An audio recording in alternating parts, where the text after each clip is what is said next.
우리가 신앙생활을 하면서 여러 가지 중요한 질문들, 또 여러 가지 중요한 주제들이 있는데, 아마 우리가 신앙생활하고 교회에 다니시면서 가장 중요한 질문 하나를 꼽으라면 그것은 우리가 어떻게 구원을 받았는가, 우리가 어떻게 예수 믿고 천국을 가는가, 그것이 가장 중요한 질문이라고 할 수가 있습니다. 우리가 교회 봉사도 하고 신앙생활도 하고 전도도 하고 여러 가지가 있지만, 우리가 어떻게 구원받고 천국에 가는가, 이 질문 앞에 우리가 어떻게 대답할까, 이것이 가장 중요한 주제라고 할 수 있습니다. 한번 질문을 드려보겠습니다. 여러분은 구원받으셨습니까? 네. 정말 구원받으셨습니까? 그러면 여러분들이, 어떤 분들은 좀 아리까리한 것 같고 어떤 분들은 아멘 하시는데, 내가 구원을 받았다 확신할 수 있는 근거는 무엇입니까? 만약에 내가 구원받은 것이 확실하지 않은 것 같아, 만약에 확신이 약한 분들은 왜 확신이 약하십니까? 만약에 누군가가 오늘 밤에 죽으면 천국 갈 수 있어요? 만약에 이렇게 물어보면 여러분은 어떻게 대답하시겠습니까? 가끔 지나가다가 당신 구원 받으셨나요? 이런 사람들이 있어요. 그게 이제 일반 교회도 있는데 구원파가 그렇게 많이 물어보죠. 구원 받았어요? 그러면 몇 년, 몇 월, 몇 시 받았어요? 이렇게 물어봐요. 그거 대답 못하면 당신 구원 못 받았어요. 이렇게 얘기하는데, 우리가 이제 그런 차원으로 구원을 말한 것이 아니라 정말 우리가 신앙생활하면서 내가 정말 구원받은 하나님의 백성이 맞는가, 이것을 우리가 확신하고 사는 것은 정말 너무나 중요한 신앙생활의 주제라고 할 수가 있습니다. 우리가 어떻게 구원받았고 그 구원의 근거와 이유가 무엇인가, 그것이 가장 중요한데, 오늘 말씀은, 우리가 읽은 말씀은 바로 초대교회에서 사람이 어떻게 구원을 받는가에 대한 가장 치열하고 뜨거운 논쟁이 벌어졌습니다.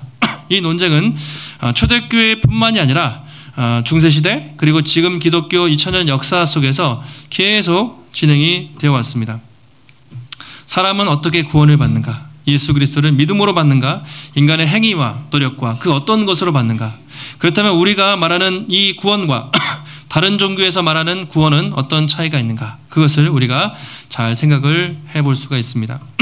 오늘 말씀은 그것에 대해서 말하고 있는데요. 한번 쭉 살펴보겠습니다. 그동안 바울과 바나바가 1차 전도 여행을 다 마치고 이제 돌아왔습니다.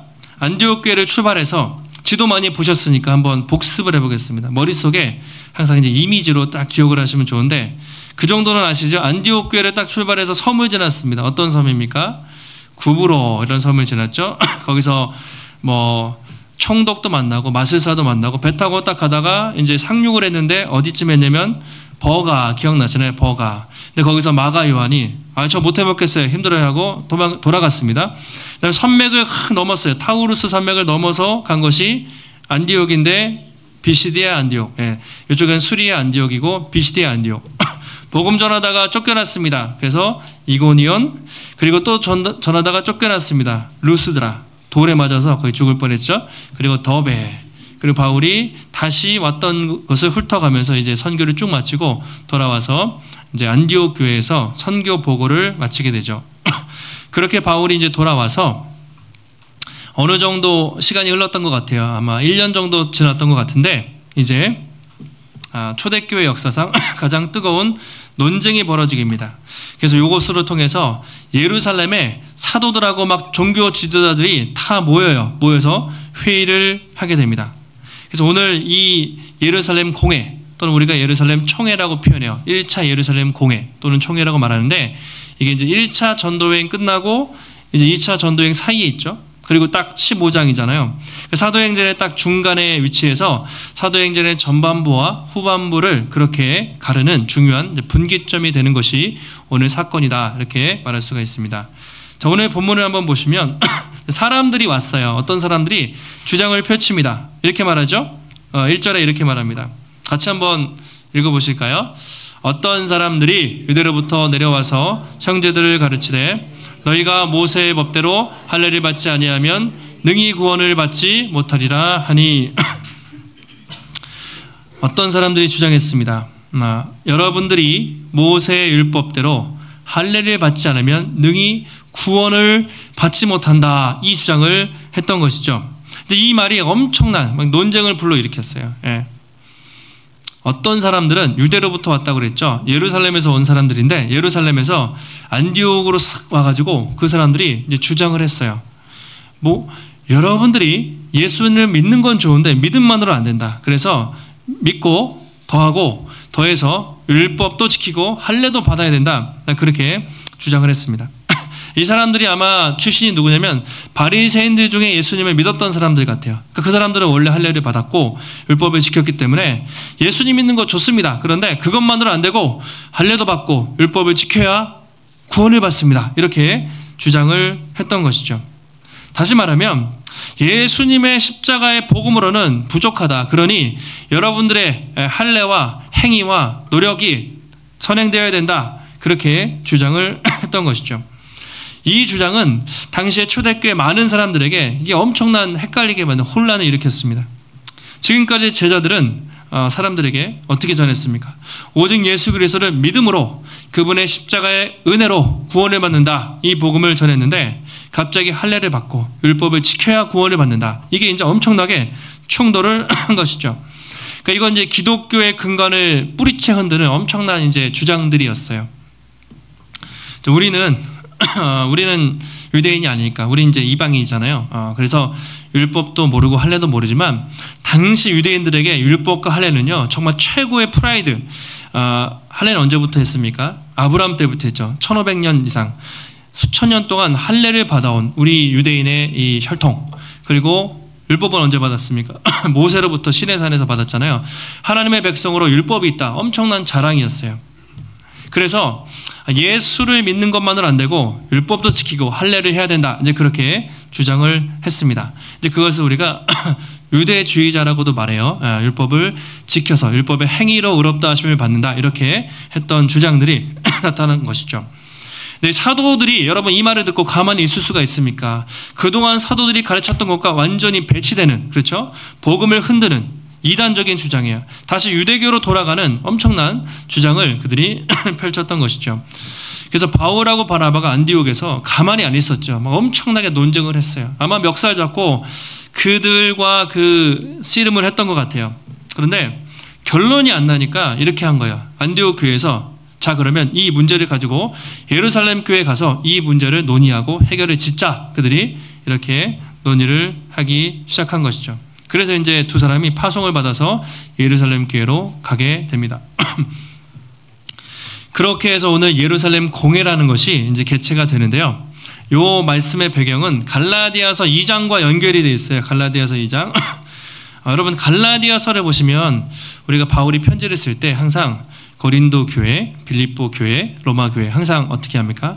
안부를 전하고 참 우리가 당신들의 소식을 들어보니까 너무 기쁘고 참 감사하다. 격려도 하고 칭찬도 하는데 갈라디아서는 어떻죠? 편지를 쓰자마자 바울이 엄청 화난 사람처럼 엄청나게 막 뭐라고 그들에게 해요. 갈라디아서 1장 6절부터 이하의 말씀을 보시면 그리스도의 은혜로 너희를 부르신 이를 이같이 속히 떠나 다른 복음을 따르는 것을 내가 이상히 여긴다.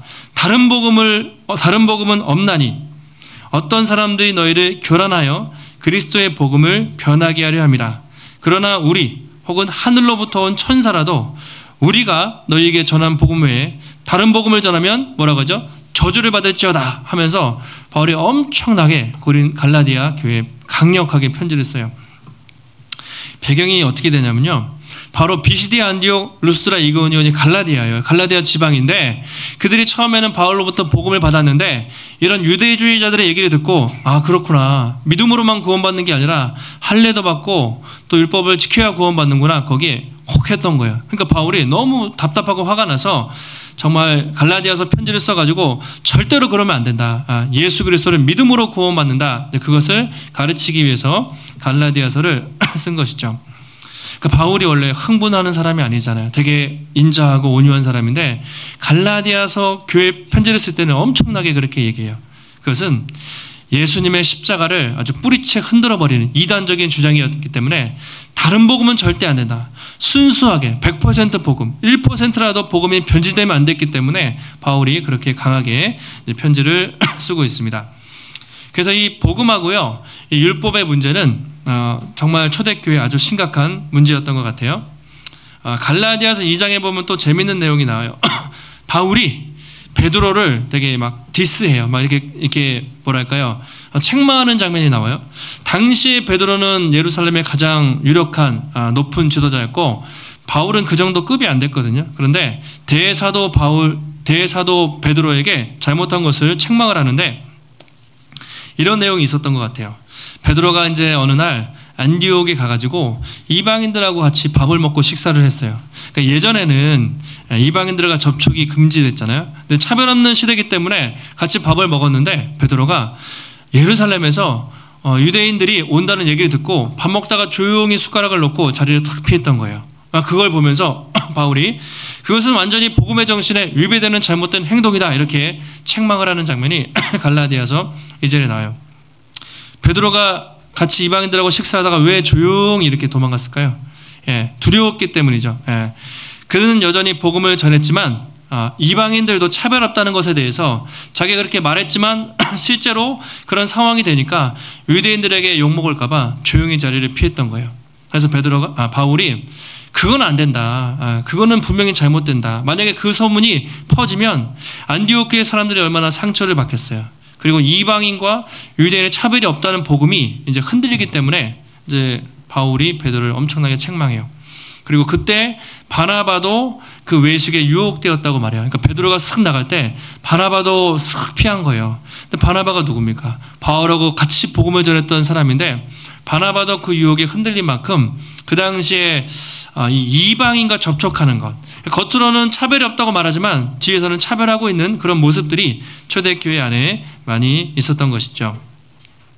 그래서 이방인들은 어떻게 구원을 받는가, 그리고 이방인과 유대인의 차별이 없는가에 대해서 논쟁하기 위해서 예루살렘에서 총회가 개최가 됩니다.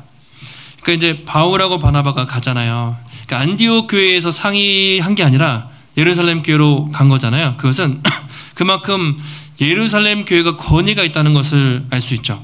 그 당시에 이제 교회들이 막 생겨나기 시작했는데 여전히 이제 예루살렘에는 베드로도 있고 야고보도 있고 사도들이 딱 있거든요. 전통적인 교회이기 때문에 예루살렘 교회에서 총회를 이제 개최하게 되는 것이죠. 우리도 지금 복음의 숲교회가 있고 여러 교회들이 주변에 이제 많이 있는데요. 교단이라는 게 있어요. 우리는 대한예수교회 장로회 합동 총회에 소속되어 있는 교단이거든요. 그래서 교회 위에는 노회가 있어요. 저희는 경기 노회, 이제 그 지역에 한 10개의 교회가 소속되어 있고, 그 다음에 이제 시찰이라는 게 있고, 그 다음 노회가 있고, 중요한 것은 이제 총회인데, 총회에 가면 헌법이라는 게 있어요. 그러니까 이런 신학적인 논쟁이 부딪히면 총회에서 안건을 가지고 딱 결정을 해서 노회와 각 교회들이 이제 그것을 따르게 되는 것이죠. 그만큼 총회가 권위가 있는데 당시에 아마 예루살렘에 그런 권위가 있었던 것 같아요. 그래서 바나바와 바울이 예루살렘 가서 총회를 열고 한번 이 문제를 정확히 논의하자 이렇게 이야기가 됐던 것이죠. 그렇게 이제 예루살렘에 갔습니다. 가서 바울과 바나바가 먼저 발언을 했던 것 같아요. 우리가 안디옥도 가고 이고니온 루스드라 막 전도하고 다니는데 하나님 이방인들에게 놀랍게 복음을 은혜를 베풀어 주시고 구원받는 일을 행하셨다. 막 그 선교에 대한 일들을 얘기를 했겠죠. 어떤 사람들이 일어나서 또 손을 들고 이야기합니다. 5절이죠. 바리새파 중에 어떤 믿는 사람들이 일어나 말하되 이방인에게 할례를 행하고 모세의 율법을 지키라 명하는 것이 마땅하다 하니라. 자, 아까 처음 1절에서 주장했던 사람들과 똑같은 이야기하고 있죠. 바리새파 중에 믿는 사람들이, 그러니까 이 사람들은 분명히 예수님을 믿는 사람들이긴 했던 것 같은데요, 바리새인 출신이었어요. 그러니까 예수님 믿는 것도 좋은데 말씀을 지키고 율법을 지키고 할례도 행해야 된다. 거기서 그렇게 논쟁이 다시 붙게 된 것이죠. 자, 여러분은 이 주제에 대해서 어떻게 생각하십니까? 과연 사람은 어떻게 구원을 받는가? 오직 예수 그리스도를 믿음으로 구원을 받는가? 아니면 그 외에 그것으로 뭔가 부족해요. 인간의 행위와 노력과 뭔가 결단이 필요한가? 이것은 가장 구원에 대한 중요한 내용이고 기독교와 세상의 모든 종교를 구별하는 가장 중요한 질문이 됩니다. 기독교는 세상 모든 종교 중에 하나의 종교가 아니잖아요. 유일한 것인데 기독교와 세상 모든 종교의 차이점이 무엇인가? 무엇일까요? 세상의 종교는 이거잖아요. 그러니까 인간이 열심히 노력하고 또 선행도 베풀고 착하게 살고 고행도 하고 뭐 그렇게 속죄도 하고 그래야 그것으로 말미암아 뭔가 공덕이 쌓여야 선행이 쌓여야 그것으로 구원을 받는다. 세상의 모든 종교의 개념들은 그렇습니다. 예, 노력해야 돼요. 뭔가 해서 그 자기의 노력과 열심을 바탕으로 뭔가 성취가 되는 그것이 세상의 모든 종교이죠. 우리 기독교는 어떻습니까? 인간의 어떤 행위와 어떤 노력과 결심으로도 절대로 하나님을 우리 만족시킬 수 없어요. 누구도 하나님 앞에 의롭다 하심을 받을 수 없고 오직 예수 그리스도의 은혜로 그의 십자가의 공로로 말미암아 값없이 은혜로 구원을 받는다. 이것이 우리가 말하는 기독교의 복음이죠. 세상의 종교는요, 구원을 받기 위해서 순종을 해요. 그러니까 아직 구원이 없어요. 근데 이렇게 열심히 살면, 이렇게 교회 봉사 열심히 하고, 예를 들어 선행을 하고, 헌금을 많이 하고, 이렇게 노력하면 구원을 받을 것이다. 이것은 이제 세상 다른 종교죠. 그럼 우리는 이미 우리 행위와 관계없이 예수 그리스도의 은혜로 구원을 받았기 때문에 그 값없이 받은 구원과 은혜가 감사해서 순종을 하는 것이죠. 그런 순종은 앞의 순종과 다르죠. 앞에는 구원받기 위해서 두려움으로 억지로 순종하지만 복음으로 순종하는 것은 이미 구원은 그리스도의 은혜로 확정이 됐어요. 그러나 그 은혜가 너무 감사해서 내가 하나님께 감사한 마음으로 순종하며 살아가게 되는 것이죠. 여러분, 우리는 어떻습니까? 오늘도 열심히 예배를 나오시고 신앙생활 하시고 또 말씀도 보시고 기도하시고 우리가 그렇게 살아가는데 여러분들이 그렇게 신앙생활하는 이유 또 순종하는 이유가 무엇입니까? 우리가 복음을 여러분 믿는다고 하면서도 우리가 가만히 보면 어느 순간인가 자기 공로 또 율법주의 이런 생각에 빠져있을 때가 참 많아요. 처음에는 은혜로 구원받았다고 생각하지만 내가 열심히 하다 보면 어느새 내가 받은 구원은 당연하고 내가 열심히 하고 섬기는 것을 바탕으로 내 자신을 평가할 때가 있다는 것이죠. 그래서 복음을 우리가 표어가 복음 중심의 삶인데 복음을 머리로 여러분 이해하는 것과 정말 여러분이 복음 중심으로 사는 것은 전혀 다르다고 말할 수가 있습니다. 그래서 우리도 한번 잘 생각을 해봐야 돼요. 은혜로 구원을 받았지만 그것에 무엇에 덧붙여서 내 열심과 공로와 선행 뭔가 그것을 나의 의로 삼고 있지 않은가 그것을 우리가 돌아볼 필요가 있습니다.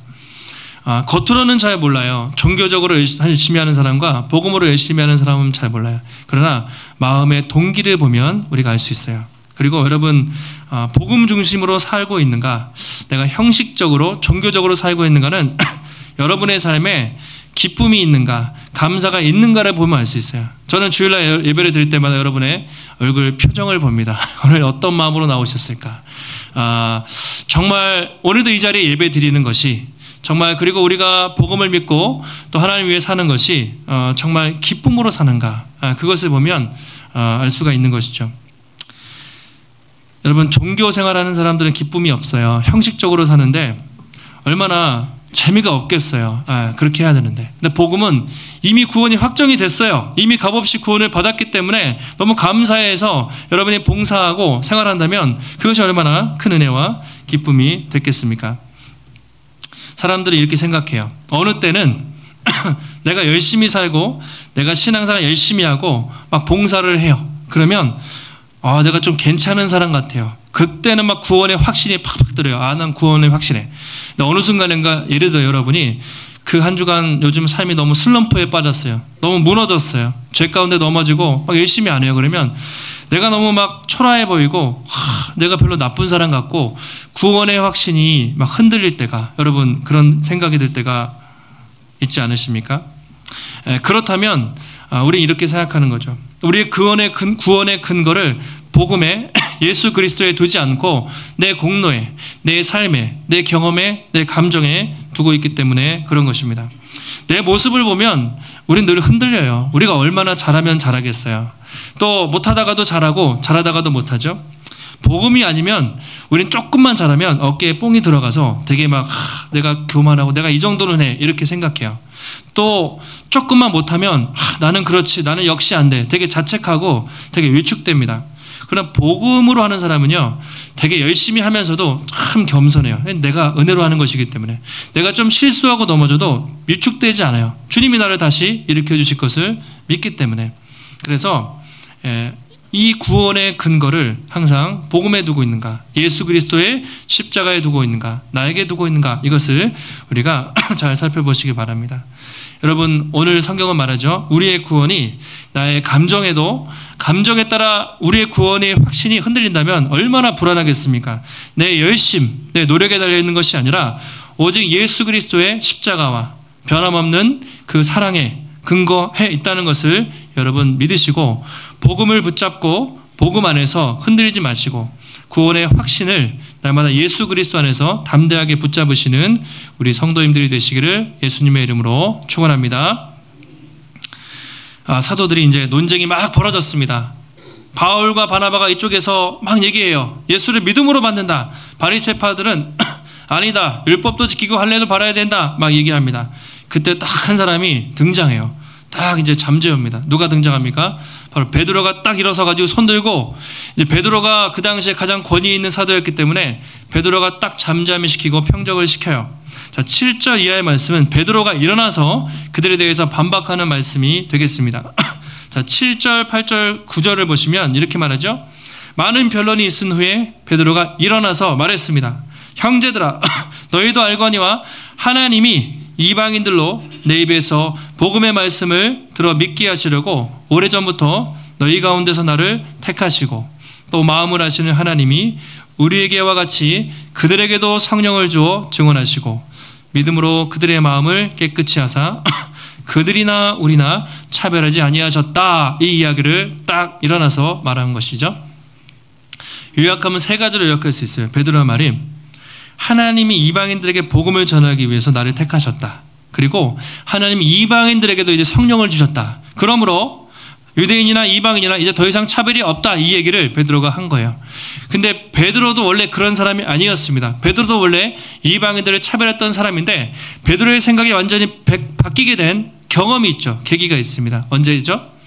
사도행전 10장에 나오는 고넬료 회심 사건, 쭉 길게 나와요. 유명한 사건이죠. 바로 그 사건을 통해서 베드로도 완전히 이방인들에 대한 생각이 바뀌게 됐어요.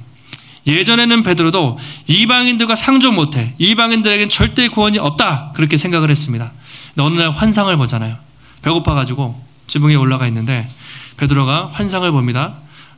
보자기에서 내려오잖아요. 부정한 짐승이 딱 내려오는데 잡아먹으라 그러는데, 주님, 저는 부정한 음식을 먹을 수 없습니다. 지금까지 제가 율법을 얼마나 잘 지켜왔는데, 부정한 음식 안 먹고 할례 지키면서 얼마나 해왔는데 절대 못 먹습니다. 그러니까 하늘에서 뭐라고 하죠? 하나님이 깨끗하게 하신 것을 네가 속되다 할 수 없다. 먹으라. 3번이라 그러면서, 근데 그 환상을 고넬료도 보잖아요. 고넬료가 사람을 보내서 베드로가 이거 하나님의 뭔가 섭리가 있나 보다. 고넬료 집에 가보니까 고넬료 식구들, 아이들까지 많은 사람들이 있어요. 베드로가 설교를 합니다. 예수님에 대해서 복음을 전하는데 어떻게 됩니까? 갑자기 성령이, 오순절에 내렸던 그 성령이 이방인들에게 막 내리면서 그들이 방언하고 막 성령을 받아요. 그러면서 베드로가 하나님이 이방인들에게도 구원 주시는 새로운 시대가 열렸구나, 세례를 베풀고 그때부터 이방인들에게 복음이 전파되는 역사가 나타났던 것이죠. 베드로는 이걸 너무나 경험을 했습니다. 그래서 이 사람들 앞에서 이렇게 얘기하는 것이죠. 더 이상 이방인을 차별해서는 안 된다. 하나님은 이방인도 동일하게 사랑하신다. 그 이야기를 공회 앞에서 하게 됩니다. 그리고 10절에도 이렇게 얘기해요. 그런데 지금 너희가 어찌하여 하나님을 시험하여 우리 조상과 우리도 능히 매지 못하던 그 멍에를 저들 이방인들에게 매라고 하느냐, 이렇게 이야기하고 있습니다. 하나님이 이제 이방인들도 구원받는 새로운 시대를 주셨는데, 아니 어떻게 우리도 멍에를 매는데, 율법을 지키는데 힘들었는데 이방인들에게 그 율법을 지키라고 하느냐. 자, 성경에서 멍에라는 표현 나오잖아요. 어깨에 이렇게 짚고 다니는 멍에. 이것은 율법을 상징해요. 율법. 그래서 유대인들은 자기들에게 율법이 있다는 걸 되게 큰 자신감으로 여겼습니다. 그런데 율법을 못 지켜가지고 율법을 멍에처럼 힘들게 지냈어요.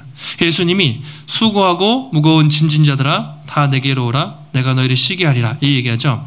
이는 내 짐은 가볍고 내 멍에는 쉽다, 이런 얘기 하시는데, 이게 율법을 지켜서 구원받는 그 멍에가 얼마나 힘드니 이제 나를 믿음으로 구원받는 새로운 시대가 열렸다 했을 때 예수님이 그런 표현을 쓰셨어요. 그래서 우리도 율법을 못 지켜가지고 이스라엘이 망했는데 어떻게 이방인들에게 할례를 받으라고 하고 율법을 지키라고 하느냐. 절대로 그것은 잘못된 것이다. 베드로가 딱 일어나가지고 확실하게 평정을 합니다. 그게 이제 사람들이 좀 조용하겠죠. 그때 베드로가 마지막으로 이렇게 이야기합니다. 11절인데요. 베드로가 연설이 마지막이자 오늘 말씀에서 가장 중요한 제목이라고 할 수 있습니다. 같이 한번 11절 말씀을 읽겠습니다.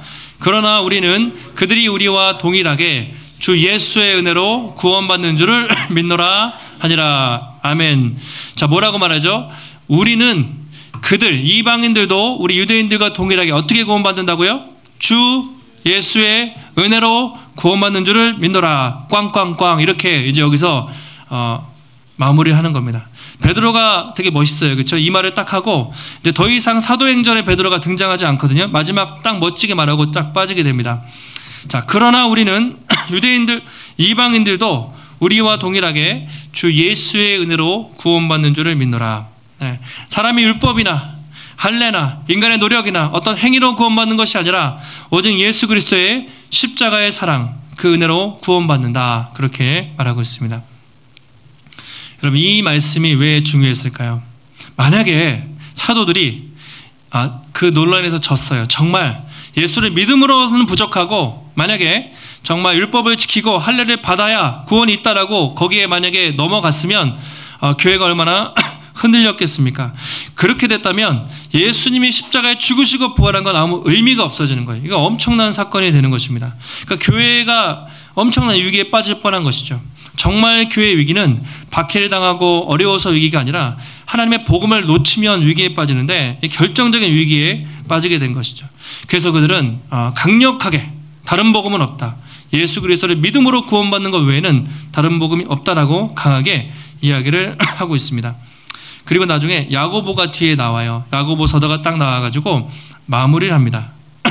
야고보가 아무래도 예루살렘 교회의 담임 목사님이나 수장이었던 것 같아요. 그래가지고 지금 같으면 우리 이제 총회장 같은, 그래서 딱 베드로의 말을 딱 지지하면서 다만 이방인들에게 우리에게 편지를 씁시다. 그래서 이방인들이 되게 음란한 사람들이었고 우상 숭배 많이 했는데 값없이 구원을 받았으니 더 이상 할례나 율법 지키는 건 강요하지 말고 믿은 사람답게 음행하지 말고 우상 숭배하지 말고 거룩하게 살 것을 우리가 교육합시다 해서 편지를 쫙 써가지고 이방 교회에 쭉 보내게 되면서 이제 예루살렘 공회가 마치게 되는 것이죠. 우리 오늘 이 초대교회에서 있었던 가장 중요한 논쟁에 대해서 우리가 살펴봤습니다.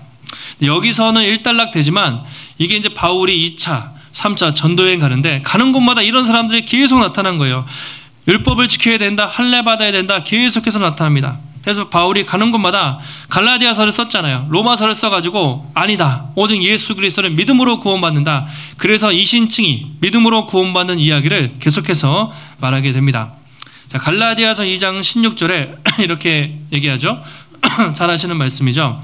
한번 같이 한번 바울이 베드로가 잘못했을 때 아까 책망하면서 과연 우리가 어떻게 구원받는가에 대해서 갈라디아서 2장에서 이렇게 말합니다. 한번 읽어보겠습니다.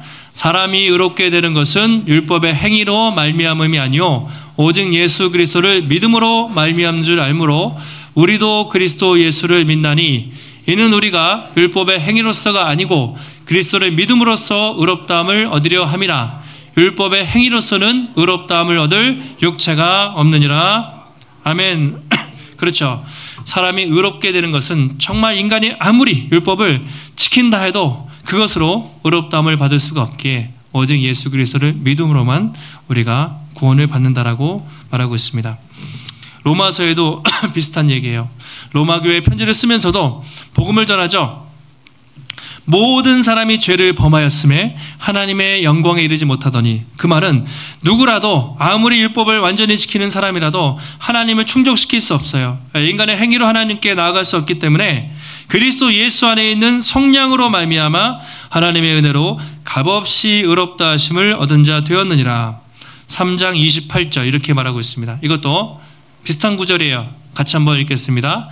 그러므로 사람이 의롭다 하심을 얻는 것은 율법의 행위에 있지 아니하고 믿음으로 되는 줄 우리가 인정하노라. 여러분 믿으십니까?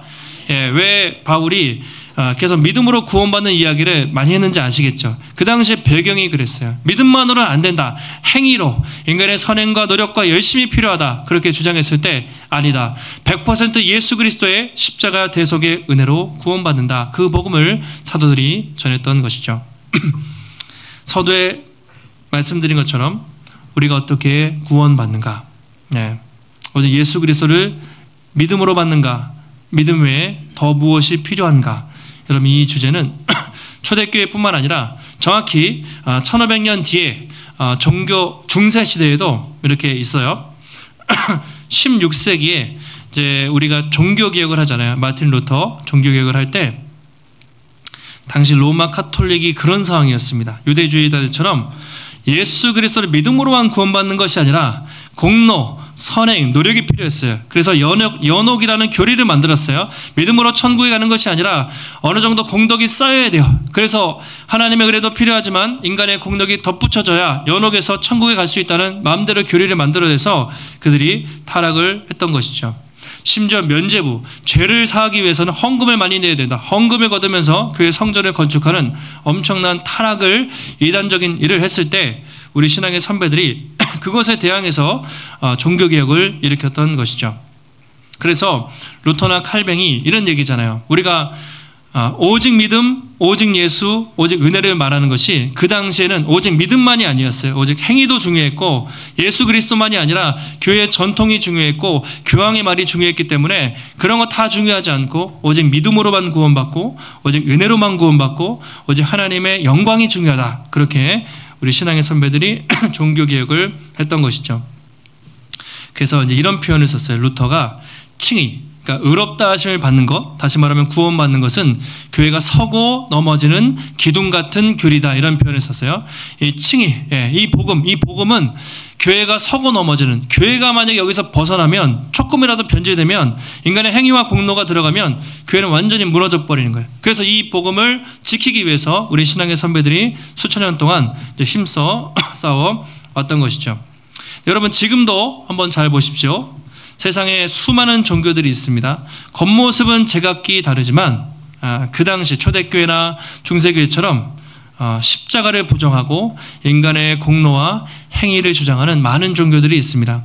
아니, 기독교를 제외한 모든 종교들은요, 행위 구원이에요. 결국은 행위 구원이에요. 인간이 어떤 노력과 선행과 물질과 열심을 들여서 뭔가 신을 만족시키고 그래야 뭔가 구원이 있다는 다 행위 구원이고 오직 우리 기독교만이 은혜 구원입니다. 그러니까 은혜로. 우리는 아무것도 할 수가 없습니다. 오직 그의 은혜로 구원받았다고 말하는 것이죠. 여러분, 세상에 많은 종교가 있고 또 거짓된 가르침이 있고 인간의 행위와 공로를 주장하지만 여러분, 그 어떤 것으로도 우리가 하나님 앞에 나아갈 수도 없고요. 의롭다 하심을 받을 수 없고 오직 예수 그리스도를 믿음으로만, 그리고 그의 십자가 구속의 은혜로만 우리가 구원받는 줄 믿습니다. 여러분, 처음 했던 질문을 다시 한번 기억해 하시기 바랍니다. 당신은 어떻게 구원을 받으셨습니까? 그리고 당신은 그 구원의 근거를 어디에 두고 누가 물어본다면 어떻게 그 구원을 확신할 수 있겠습니까? 이제는 우리가 분명히 대답할 수가 있겠죠. 나는 죄인이고 정말 하나님 앞에 나갈 수 없는 아무 공로가 없지만 그리스도께서 우리 위해서 십자가를 지신 그 사랑과 그 은혜에 의해서 우리는 오직 믿음으로만, 오직 은혜로만 구원을 받습니다라고 우리는 대답을 할 수 있습니다. 그래서 이 복음이 우리에게 영원한 기쁨과 감사의 소식이 되는 것이죠. 여러분은 이 구원의 복음의 은혜와 감격이 살아 숨쉬고 있습니까? 그 복음이 여러분의 삶을 이끌어 가고 있습니까? 그리고 복음에 합당한 삶을 우리가 살아가고 있습니까? 오늘도 우리를 값없이 구원하신 예수 그리스도, 주님의 은혜와 사랑에 감사하며 그 복음의 은혜와 감격이 우리 안에 살아있고 또 여러분이 복음 중심의 삶을 사시고 복음에 합당한 삶을 통해서 가는 곳마다 또 구원의 기쁜 소식을 증거하며 또 살아가시는 우리 복된 복음의 숲의 모든 성도님들이 되시기를 예수님의 이름으로 축원합니다. 하나님, 오늘도 우리에게 귀한 주일 허락하여 주시고 하나님의 귀한 말씀 깨닫게 하시니 감사를 드립니다.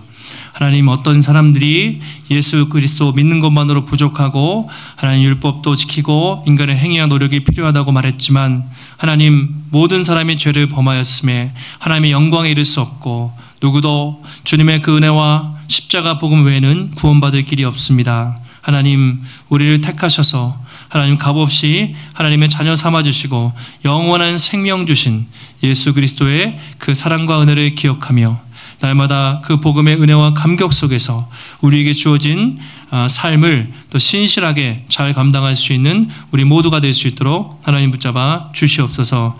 날마다 우리의 삶에 복음의 감격과 복음 중심의 삶이 있게 하시고, 이 교회가 정말 주님 예수 그리스도 중심, 복음 중심의 교회가 되게 하심으로 날마다 복음의 영광이 나타나며 또 그 복음을 증거하며 살아갈 수 있는 우리 모든 성도들이 될 수 있도록 하나님 붙잡아 주시옵소서.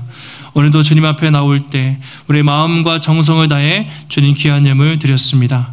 하나님, 드려진 모든 손길들마다 하나님 축복하여 주시고, 하나님, 우리 인생의 모든 것이 하나님의 것임을 인정하며 먼저 그의 나라와 의를 인정하고 구하며 하나님의 주권을 인정하며 하나님 주께 드리며 살아갈 때 하나님 정말 후히 주시고 풍성히 채우시며 공급하시는 하나님의 놀라운 선하신 손길을 날마다 경험하며 살아갈 수 있도록 하나님 붙잡아 주시옵소서.